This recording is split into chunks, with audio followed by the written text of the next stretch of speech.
A defense of poetry. Shelley's A Defense of Poetry was a reply to the attack made by his contemporary Thomas Love Peacock. But we need to know a little about the larger context provided by Plato's attack on poetry and Sidney's apology for it. Sidney's apology came some 100 years later, but he did have Plato in mind all the time.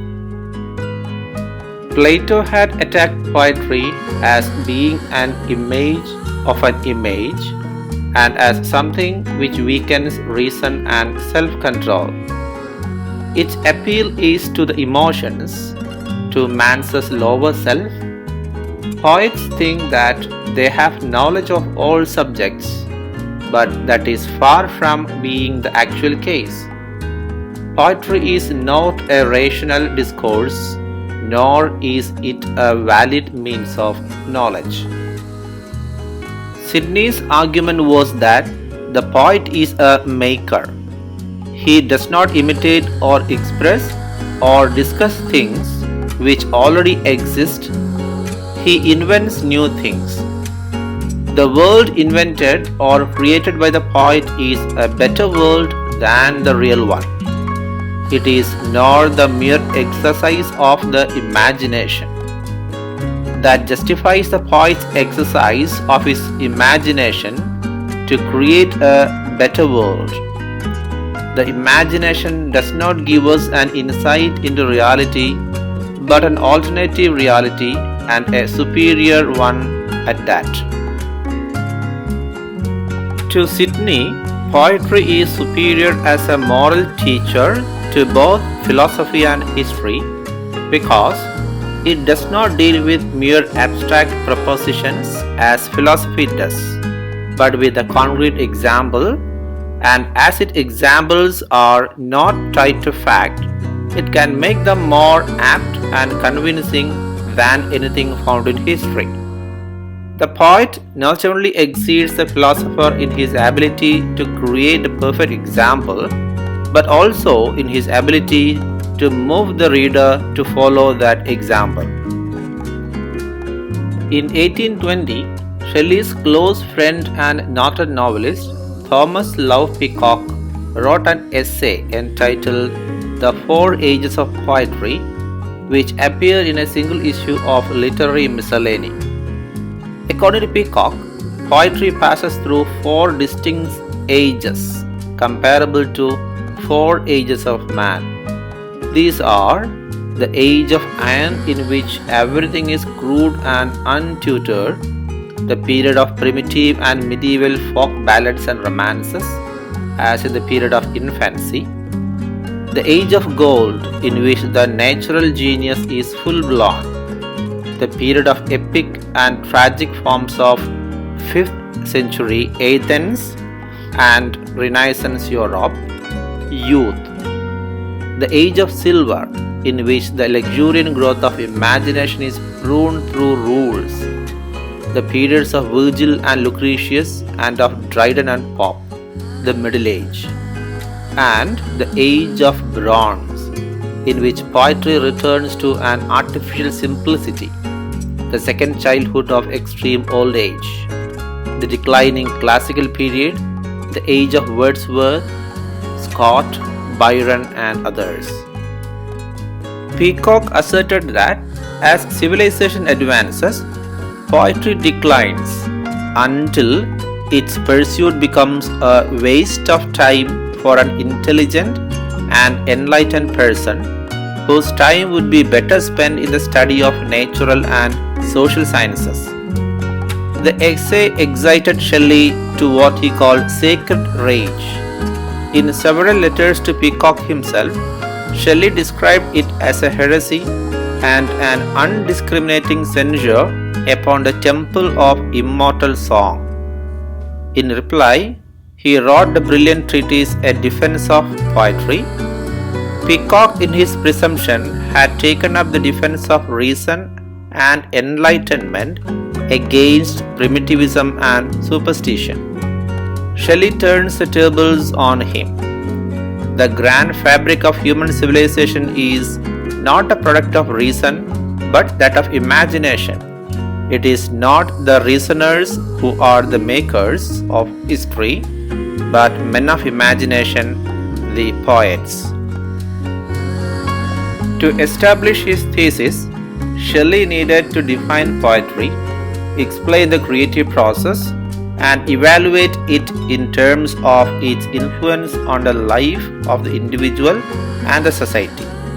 In essence, Shelley's defense is a retort to Peacock's rationalistic, cynical, and humorous description of the decay and final disappearance of poetry in an age of utility.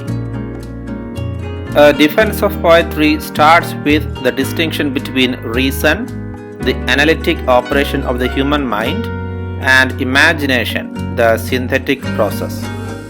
Reason enumerates known quantities while imagination perceives and determines their value. Poetry is then defined in a general sense as the expression of imagination. Using Platonism as his infrastructure, Shelley asserts that imagination has an uncanny and mysterious contact with the ideal order apprehended by imagination.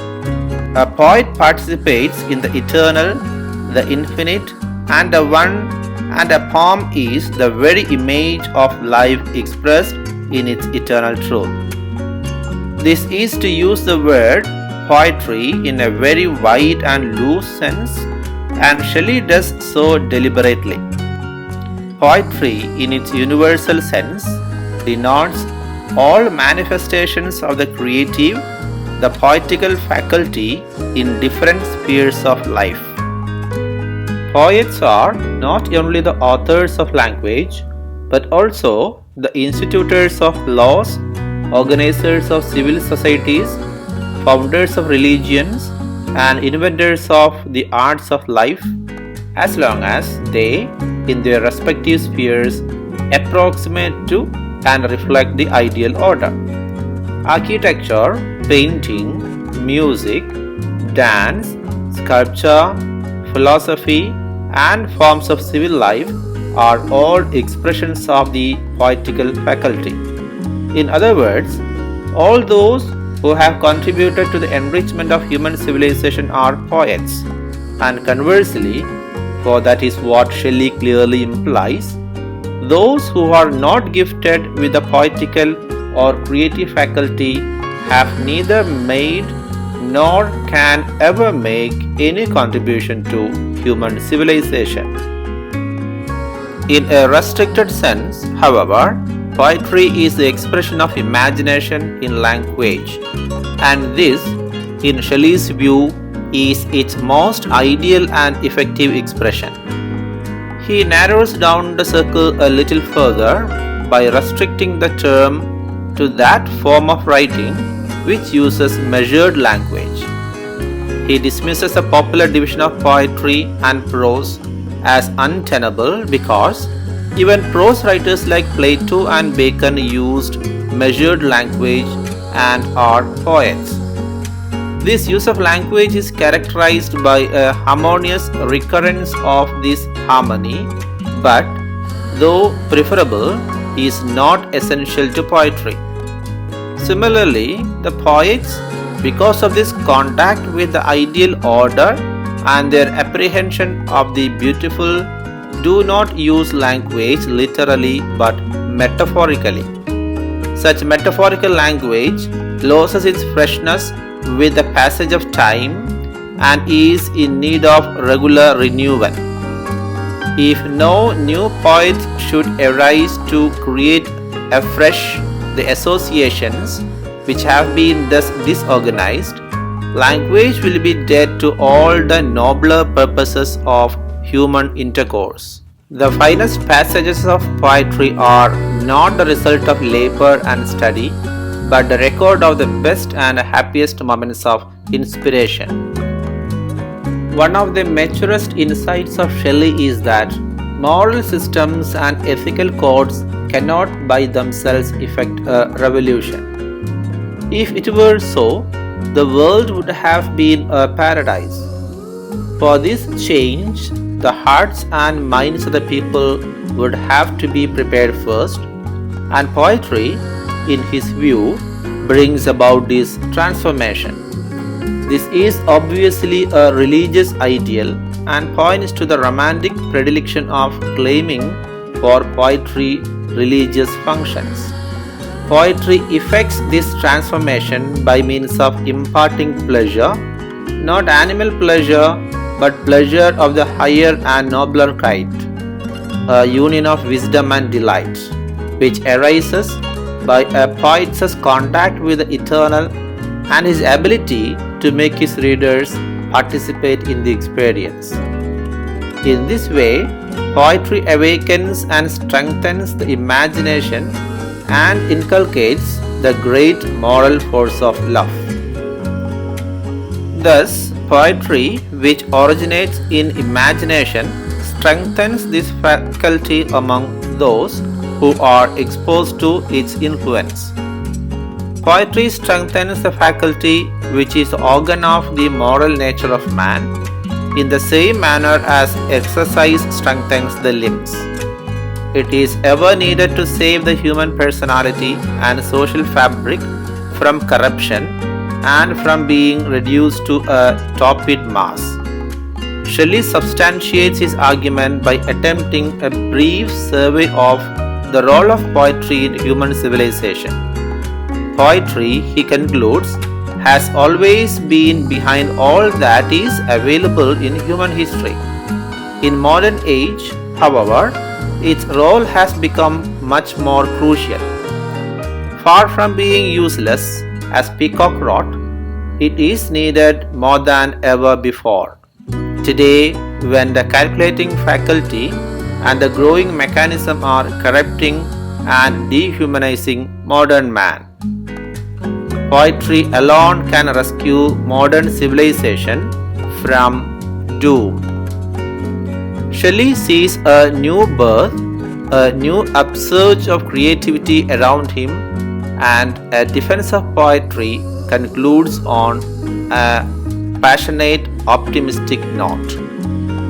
Shelley's own poetry supplies a very good illustration of the role thus envisaged for poetry, which he tries to use consciously as a weapon of reform. The whole of his poetic output, from short lyrics to longer poems and dramatic compositions, is surcharged with the passion of revolution. Shelley is talking about ideal poetry. For him, poetry becomes an expression as well as a molding influence of civilization in its evolution from the most primitive barbarism. He links up decadence in letters to decadence in social values, as for instance in his censure of the Restoration comedy of manners. Whenever the occasion of the ideal order of censure fails, poetry also falls from its heights. Shelley is not indulging in rhapsodic didacticism, but attributing ontological and epistemological values to poetry. But the value of Shelley's defense of poetry lies not just in re-establishing a poetry as part of the fabric of society and the process of history. It attempts a refutation of the contention of Peacock, who saw four ages, the iron, the golden, the silver, and the brass, in the history of English poetry, and who felt that the lake poets were in the childhood phase of primitivism and medievalism. It brings out the intrinsic value of the poetic apprehension of life and the uniqueness of the language of poetry. Shelley, like Coleridge, realizes the value of meter and versification as factors disciplining the process of emergence of a poem. Again, like the other romantic critics, he makes no distinction between the poet and poetry. Poetry becomes a quality that permeates the entire universe and is not confined to the rhythmic pattern in verse or to a verbal structure. And his declaration that poets are the unacknowledged legislators of the world is only an extension of his same principle. Shelley's A Defense of Poetry is a defense of the imagination against rationality. Poetry is the expression of imagination in language. The finest passages of poetry are the record of the best and happiest moments of inspiration. Poetry imparts pleasure of a higher and nobler kind. Poetry can rescue civilization from doom, especially in times when the calculating faculty and growing mechanism constrict and dehumanize man.